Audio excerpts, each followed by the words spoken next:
अतिदुर्गम ताडगुडा येथील जिल्हा परिषद प्राथमिक शाळेने समाज सहभाग आणि शिक्षकांच्या अथक प्रयत्नांच्या जोरावर उल्लेखनीय यश मिळविले आहे। मुख्याध्यापक किशोर सुनतकर यांनी पालकांच्या सातत्यपूर्ण गृहभेटी घेत शिक्षणाचे महत्त्व पटवून दिल्याने शाळेची पटसंख्या अवघ्या 3 विद्यार्थ्यांवरून 21 विद्यार्थ्यांपर्यंत वाढली आहे।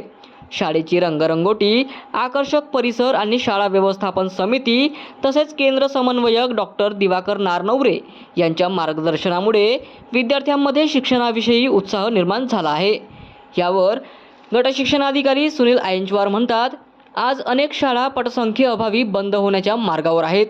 अशा परिस्थितीत ताडगुडा येथील मुख्याध्यापक किशोर सुनतकर यांनी पालकांशी सातत्याने संवाद साधून शाळेची पटसंख्या 3 वरून 21 पर्यंत वाढवली। त्यांचे हे कार्य अत्यंत कौतुकास्पद असून इतर शाळांसाठीही प्रेरणादायी असल्याचे ते यावेळी बोलले आहे।